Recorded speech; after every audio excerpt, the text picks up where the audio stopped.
Exact situation case की क्या है, फैमिली की क्या है। आज उसको तकरीबन 97 डे होने वाले हैं। सनम जावेद का केस एटीसी में अभी पेंडिंग है। उसने ये कहा था कि पापा मेरे बच्चों का ख्याल रखना। मुझे लगता है कि अभी इन लोगों के मुश्किल दिन काफ़ी लंबे हैं। सनम जावेद या तैयबा राजा वगैरह का केस जो है उसको मेरिट पे एटीसी से ही उनकी बेल हो जाना चाहिए थी। अगर किसी एक एफआईआर में एक ही जैसे एक्ट वाले बंदे को बेल मिल जाती है तो दूसरे लोगों को भी उसका उसका बेनिफिट जाता है। मेरे तो पापा ने कभी नारा भी नहीं लगाया, तो मैं और पापा तो गाड़ी में बैठ के क्लास लेते रहते थे। तो मेरे पापा को भी पकड़ लिया। 9/13 वाले जो सेल है उसमें वो 9 औरतें रह रही हैं। उनका जो बाथरूम है वो भी ओपन है, उसी सेल के अंदर है। नाज़रीन, आज मेरे व्लॉग में मेरे गेस्ट सनम जावेद खान साहिबा के वालिद जावेद खान साहब। सनम साहिबा को लेकर आपको पता है 90 दिन से ऊपर 90 दिन के करीब हो रहे हैं उनकी गिरफ्तारी को 9 मई के बाद अनुवाद। लेकिन बहुत सारी इन्फॉर्मेशन इस तरह की भी है कि जो मिस कोट की जाती है लोगों की जानिब से। हमारे कुछ डिजिटल मीडिया के लोग, हमारे कुछ रिपोर्टर्स जो हैं, चीज़ों को मिस गाइड करते हैं, मिस रिपोर्ट करते हैं। तो मैंने आज उनसे गुजारिश की कि जी मुझे आपका वक्त चाहिए कि चीज़ों को रेक्टिफाई किया जा सके। एग्जैक्ट सिचुएशन केस की क्या है, फैमिली की क्या है, उसको लेकर डायरेक्टली इनसे इन्फॉर्मेशन आप तक पास ऑन की जाए। खान साहब, अस्सलाम वालेकुम। वालेकुम सलाम, खैरियत से हैं, ठीक शुक्रिया, ठाक हैं? अल्लाह का करम, मैं बिल्कुल ठीक हूँ। सबसे पहले हमें ये बताइए कि सनम साहिबा के, तैयबा साहिबा के, क्योंकि आपकी सारी जो खवातीन अभी जेल में हैं, आप तमाम फैमिलीज भी राब्ते में एक दूसरे से, स्टेटस है क्या इन लोगों का भी? सनम और बाकी जो ख़वातीन हैं उनके केस का स्टेटस ये है कि सनम जावेद का केस एटीसी में अभी पेंडिंग है। 2 दफ़ा उसका केस जो है उसकी सुनवाई नहीं हो सकी थी।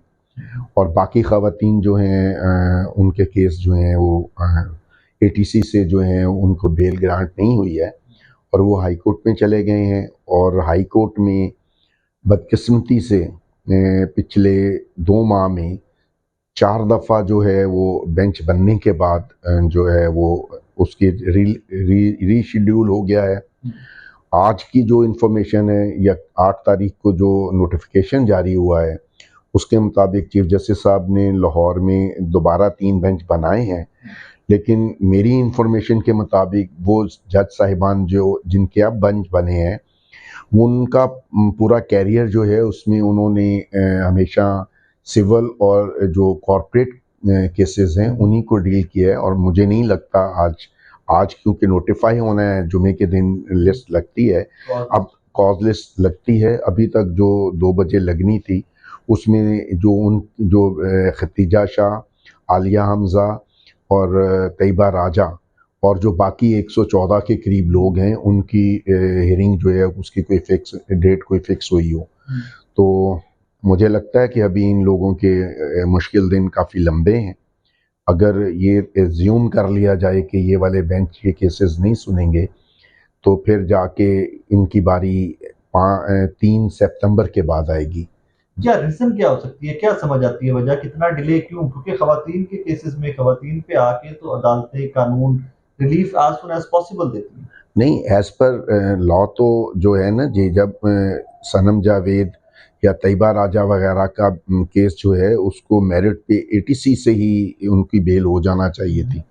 क्योंकि जो 22/5 वाला ऑर्डर है उसमें 17 औरतों को बेल मिली है और उसके बाद जो 7/7 का ऑर्डर है उसमें भी 16 या 17 औरतों को बेल मिली है। और ये एक लीगल प्रैक्टिस है कि अगर किसी एक एफआईआर में एक ही जैसे एक्ट वाले बंदे को बेल मिल जाती है तो दूसरे लोगों को भी उसका उसका बेनिफिट जाता है।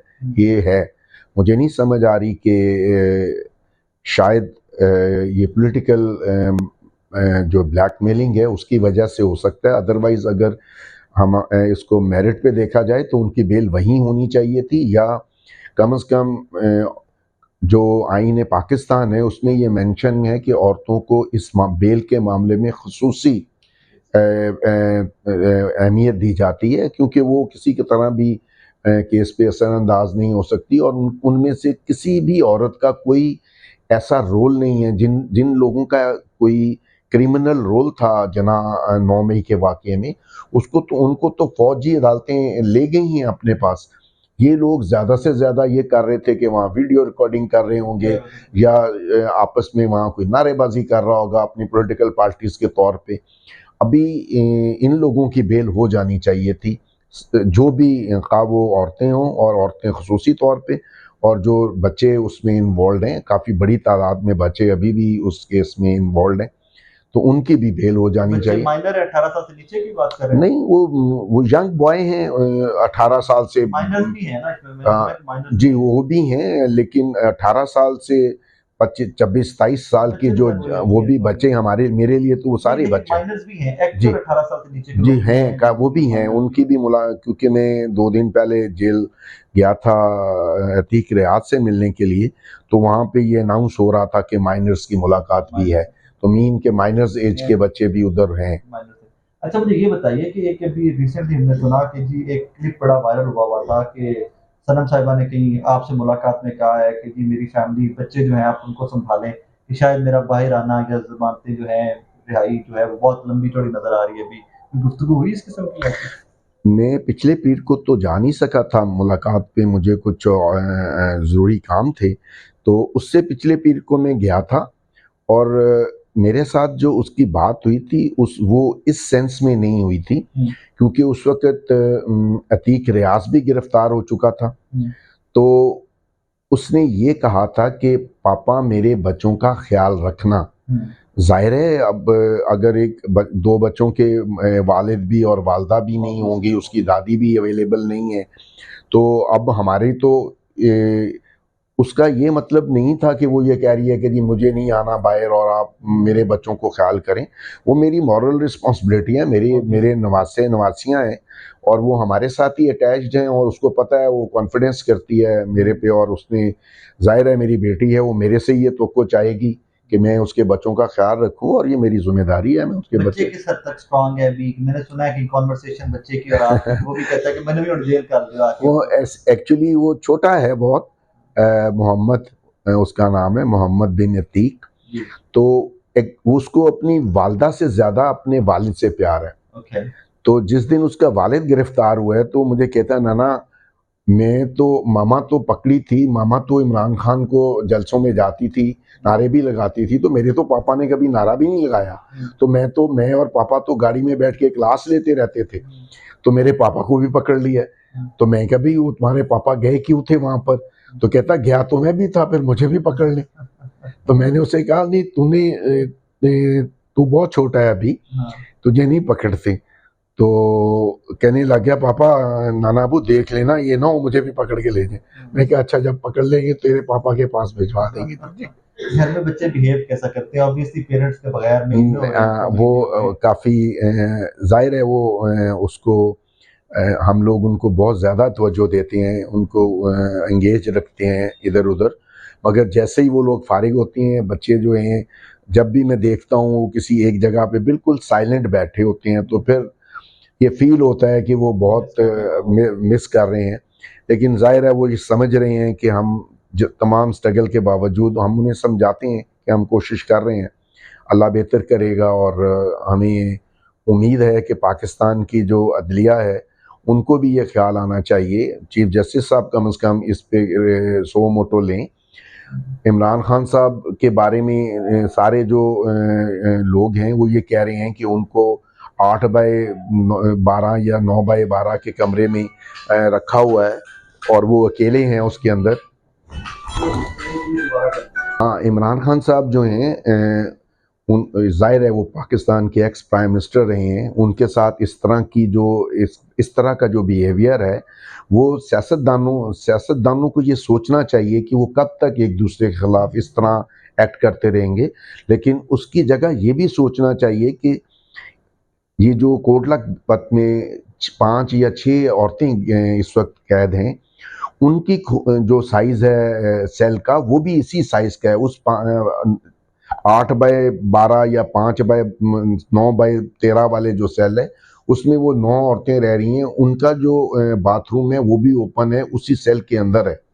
उन लोगों की प्रॉब्लम्स कितनी ज़्यादा होंगी, और ये वो औरतें हैं जो ज़ाहिर है एलियट क्लास में से हैं, जिन्होंने कभी कोई मुश्किल वक्त नहीं देखा था, वहाँ पे जाके सबको प्रॉब्लम्स हैं। स्पेशली सनम जो है वो बड़ी सेंसिटिव है, उसकी स्किन बड़ी सेंसिटिव है, तो उसको स्किन एलर्जी हुई है, उसको बार बार हम मेडिसिन्स दे रहे हैं, जो भी प्रेस्क्राइब करके देते हैं। ज़ाहिर है हम उसको बाहर ला नहीं सकते हैं, किसी प्रॉपर हॉस्पिटल में दिखा नहीं सकते हैं। तो maybe doctor Yasmin Rashid जो हैं, शायद वो उनको कुछ एडवाइस करती हैं, वो लिख के देती हैं, वो हम मेडिसिन्स देते हैं। तो उसकी स्किन बहुत ज़्यादा ख़राब हो रही है, उनके बच्चों का मुस्तकबिल ख़राब हो रहा है। पिछले आज उसको तकरीबन 97 डे होने वाले हैं या 96 दिन होने वाले हैं। बच्चों ने स्कूल छुट्टियों से पहले भी स्कूल नहीं गए, अब उनके स्कूल खुलने वाले हैं। दोबारा बच्चे जो हैं अपसेट हैं अपने वालिदैन की वजह से। तो जो इस मुल्क को चलाने वाले हैं उनको सोचना चाहिए, उनकी भी माएँ बहनें बेटियाँ हैं।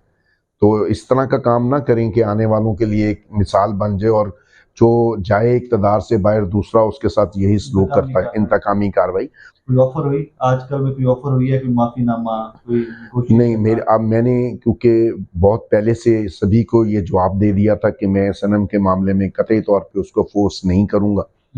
लेकिन लास्ट मुलाकात में सनम ने मुझे बताया कि कुछ लोग आए थे जिन्होंने आके उसको ये धमकी दी कि उनको, सिर्फ उसको नहीं बल्कि तमाम लोगों को ये धमकी दी कि अगर आप लोगों ने कंप्रोमाइज़ नहीं किया और हमारी शराइत नहीं मानी तो हम जो नया सोशल मीडिया एक्ट बना रहे हैं, हमें पता है आपने कुछ नहीं किया हुआ, हम उस एक्ट के तहत आप लोगों को सज़ा दे देंगे। तो जब वो बाहर आई तो सनम वाज वेरी वरीड। तो मैंने उसको समझाया कि वो तो एक तो सेनेट से वो अप्रूव नहीं हुआ है, और अगर वो अप्रूव भी हो जाता तो वो बैक डेट से सोशल मीडिया पे तो इम्प्लीमेंट नहीं होने वाला था।